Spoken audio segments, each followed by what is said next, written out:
사랑이 많으신 우리 하나님 아버지 감사합니다. 늘 우리를 사랑하여 주시고 하나님, 우리가 하나님을 바라보지 못하고 때로는 하나님을 잊을 때에도 늘 우리를 기억하시며 우리를 붙들어 주시는 하나님으로 말미암아 오늘도 살아갈 수 있음을 고백합니다.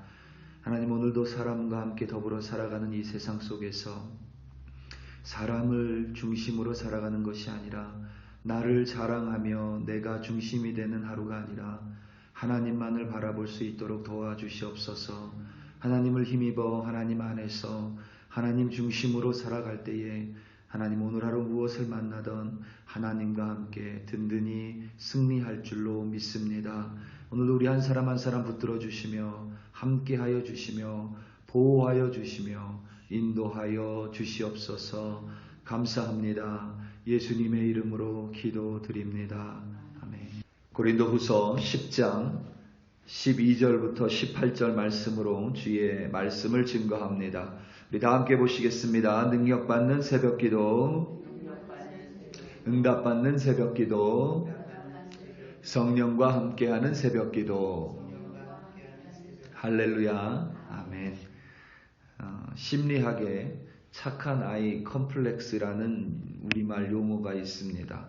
이 영어로도 똑같이 굿보이 신드롬입니다. 굿보이 신드롬. 꼭 부모가 아니라 이 착한 아이 컴플렉스는 꼭 아이에 국한된 어떤 용어가 아니라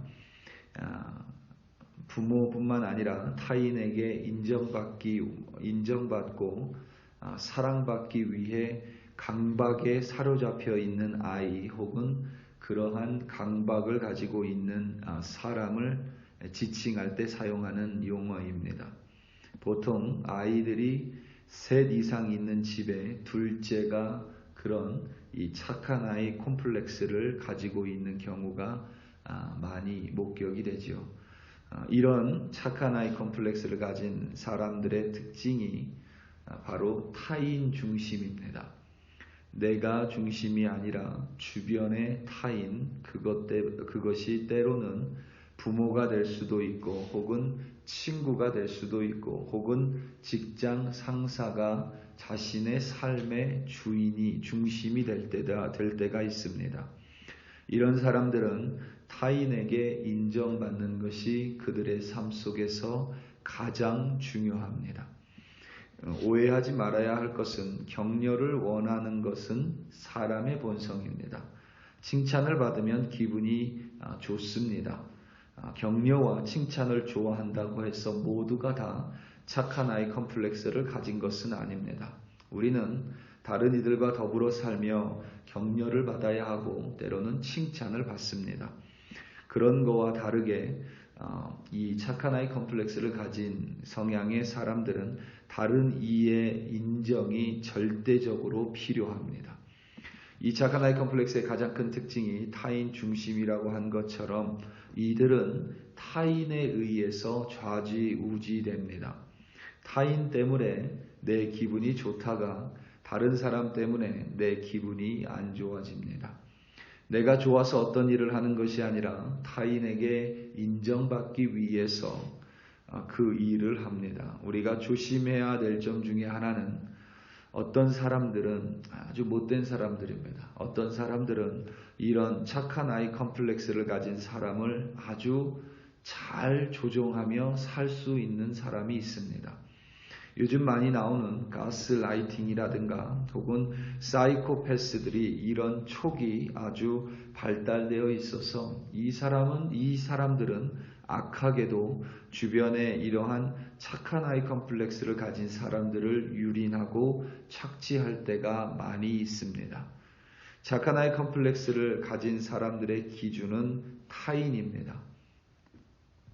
어떤 타인의 원하는 것에 맞춰서 내가 살아가는 것을 편하게 생각하기도 합니다.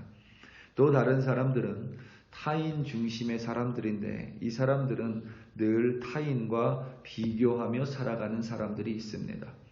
이 사람들의 기준도 다른 사람입니다.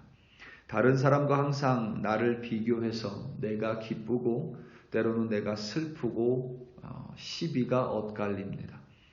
내가 뭔가를 해도 그것이 다른 이들과 비교하여 잘했으면 성공이고 내가 아무리 노력했어도 다른 이들에 비해서 못했으면 실패입니다. 이와 같이 타인이 내 삶의 다른 사람이 내 삶의 기준인 사람은 항상 그 속에 만족함을 가질 수가 없습니다. 착한 아이 컴플렉스를 가진 사람은 주로 평화주의자들이 많은데 실상 그 사람의 내면에는 항상 불안하고 두렵고 불만족이 자리하고 있습니다. 다른 이들과 비교하는 이들의 내면에는 항상 열등감과 패배감이 있기에 자신에 대해 불만족스러울 수밖에 없습니다. 시대가 변하면서 이런 타인 중심의 삶을 청산하자는 운동이 나타났습니다. 타인 중심의 사람과 반대로 자기 중심적인 사람이 나타나기 시작했습니다. 그 대표적인 것이 영어 철자 I로 시작하는 운동입니다. 이 I는 나지요, 내가, 나는 이렇게 되는데 그래서 이러한 운동이 나타났습니다. I 메시지, 한국말로 하면 나 전달법이라고 하는데 인터넷에 이 나 전달법을 찾으면 4가지 구성 요소, 긍정적인 나 전달법, 거절하는 나 전달법 이런 것들이 부지기수로 나옵니다. 그리고 나를 대놓고 자랑하는 자기 PR 시대라고 합니다. 여러분들은 익숙하지 않으실 수 있는데 이 애플 회사에서 만든 스마트폰을 애플폰이라고 하지 않고 아이폰이라고 하죠. 그 아이폰에서 보내는 메시지는 텍스트 메시지가 아니라 아이 메시지라고 합니다. 그 요즘 젊은이들의 어떤 사상을 반영해서 그 이름을 지은 거예요. 아이폰 그리고 아이 메시지. 요즘엔 그런 글들이 많죠. 내가 세상의 중심이라고 생각하며 살아가야 한다. 내가 중요하다. 내 감정을 드러내는 것은 전혀 잘못된 일이 아니다. 물론 여러분, 우리가 때로는 내 감정을 드러내야 할 때가 있고 내가 중심이 되어야 할 때가 있습니다. 내 감정이 다른 이들보다 더 소중하게 여겨야 될 때가 있습니다. 그런데 그것이 어떤 사람이 항상 자기 중심이 되는 것과는 전혀 다른 이야기입니다. 지금의 세상은 더불어 살아가는 타인은 무시하고 오직 자기 중심이 되라고 종용합니다. 내 생각이 맞으면 옳은 것이고 내 감정이 편하면 다른 이들의 감정은 무시해도 괜찮고 내 자유를 위해 다른 이들의 자유가 좀 억압당해도 괜찮다고 여깁니다. 이렇게 자기중심적인 사람의 내면에는 독단과 독선 그리고 고집과 무례함이 자리하고 있습니다. 그렇기 때문에 그들 또한 실상 자기 만족함의 자리는 내면 안에 있을 수가 없습니다. 고린도 교회에 파벌을 만들고 분란을 일으켰으며 바울 사도를 대적하고 그의 사도성을 의심하고 거짓을 가르쳤었던 사람들이 이와 같이 자신을 다른 이들과 비교하고 혹은 자기 자신 중심적으로 자신들을 자랑하는 사람들이었습니다. 오늘 말씀 12절입니다. 우리는 자기를 칭찬하는 어떤 자와 더불어 감히 짝하며 비교할 수 없노라. 그러나 그들이 자기로서 자기를 헤아리고 자기로서 자기를 비교하니 지혜가 없도다. 아멘. 이들은 자기로서 자신을 헤아리고 자기로서 자기를 비교했습니다. 이 자기중심적인 사람들입니다. 또 자신들과 사도 바울을 비교한 뒤 타인인 고린도 성도들에게 인정받고자 했던 이들입니다. 고린도 교회 성도들의 인정받고자 사도 바울과 자신을 비교하고 그 사도 바울을 옳지 못한 사도로 대적했었던 사람들입니다. 고린도 교회 성도들에게 인정받기 위해 자신들은 파벌을 만들었고 남의 수고를 자신의 것으로 도둑질하고 마치 그것을 자신의 것인 양 자랑했습니다. 바울 사도의 말을 듣지 않고 스스로 옳다 여기고 진짜 복음은 버리고 독단과 독선에 빠졌습니다. 그런 대적들로 인하여 믿는 자들의 공동체인 고린도 교회가 분열되고 어려움을 겪게 됐습니다. 반면에 바울 사도는 타인 중심이 아니라 다른 이들을 사랑했습니다.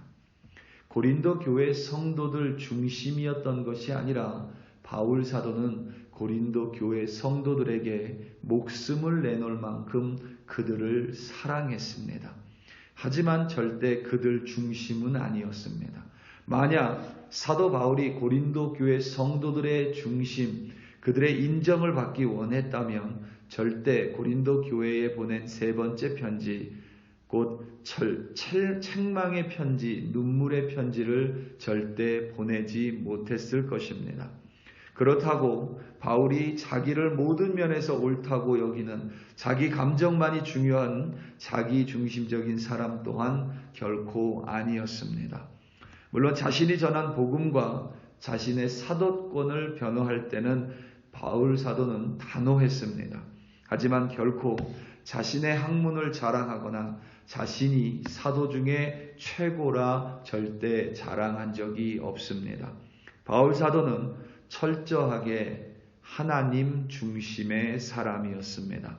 아시아가 아니라 마게도냐로 건너갔던 이유도 하나님이었고, 아덴에서 고린도로 이동한 것도, 그리고 고린도의 힘겨운 환경을 마주했지만 하나님께서 두려워하지 말고 침묵하지 말라고 명령하셨기에 그 고린도에서 1년 6개월을 머물며 복음을 전합니다. 사도 바울의 2차 전도여행 기간이 모든 기간을 다 합쳐서 약 3년 정도인데 그 중에 절반을 고린도에서 보낸 것입니다. 사람의 인정을 구하지 않았고 결코 자신을 자랑하지 않았습니다. 오늘 말씀 17절과 18절입니다. 자랑하는 자는 주 안에서 자랑할지니라. 옳다 인정함을 받는 자는 자기를 칭찬하는 자가 아니요 오직 주께서 칭찬하시는 자니라. 아멘. 바울 사도는 하나님의 인정을 구하며 하나님의 복음과 일하심을 자랑하는 참된 믿음의 사람이었습니다. 우리 사랑하는 성도 여러분, 오늘 하루 살아가며 사람의 인정이나 내가 중심이 아니라 모든 것들 가운데 하나님을 바라보고 하나님의 인정을 구하시기 바랍니다. 그렇게 내가 중심이 아니라 다른 이가 중심이 아니라 하나님 중심으로 오늘 하루를 살아갈 때에 하나님과 동행하며 하나님이 주시는 승리로 말미암아 오늘 하루도 넉넉히 이기시는 예수님의 증인 되시기를 예수님의 이름으로 축원합니다. 우리 다 함께 기도하시겠습니다. 우리 이 시간 함께 기도할 때에 특별히 우리 글로리 교회를 위하여 합심하여 기도하기 원합니다. 우리 글로리 교회의 자랑이 하나님이 되기는 교회 되게 해달라고 기도합니다. 우리 글로리 교회가 우리의 무언가를 자랑하는 것이 아니라 사람의 인정을 구하는 공동체가 아니라 하나님의 인정을 구하는 주의 몸된 참된 주의 백성들이 모이는 공동체 되게 해달라고, 오직 하나님을 주님으로 모시는 주님의 교회 되게 해달라고 다 함께 주여 한번 부르시고 합심하여 기도합니다. 주여 할렐루야 할렐루야 할렐루야. 하나님 아버지 참으로 감사합니다. 하나님 우리 글로리 교회가 늘 주님이 중심인 교회 되기를 기도합니다. 말로만 주님의 교회인 우리 글로리 교회가 아니라 우리의 모든 것들이 주님을 중심으로 주님 안에서 주님의 뜻을 이루며 주님이 원하는 모습으로 서 있을 수 있는 우리 글로리 교회 되게 하여 주시옵소서. 우리가 원하는 찬송이 아니라 하나님이 기뻐하는 찬양을 드리게 하시며 우리가 원하는 기도가 아니라 하나님의 뜻대로 드리는 기도를 하는 글로리 교회 되게 하시며 하나님 우리가 원하는 것을 전하는 것이 아니라 하나님의 복음 생명을 살리는 복음 전하는 우리 글로리 교회 되게 하여 주시옵소서. 하나님 우리 글로리 교회 성도들이 없다면 우리 글로리 교회는 믿음의 공동체가 될 수 없기에 우리 성도들 한 사람 한 사람 붙들어 주시기를 기도합니다. 오늘 하루 어디에서 무엇을 하든지 하나님 이번 한 주 누군가를 만나든지 내가 중심인 성도, 나 다른 이들이 중심인 성도가 아니라 오직 하나님이 중심인 참된 주님의 백성 삼아주시고 오직 하나님의 중심인 주의 성도로 하나님 살아갈 수 있도록 도와주시옵소서. 오직 하나님의 인정을 구하며 하나님이 기뻐하시는 뜻을 행하는 주의 백성들로 오늘도 살아갈 때에 성령으로 말미암아 넉넉하게 이기는 우리 성도님들 될 줄로 믿습니다. 붙들어 주시옵소서. 할렐루야 할렐루야 할렐루야. 감사합니다. 주여 감사합니다.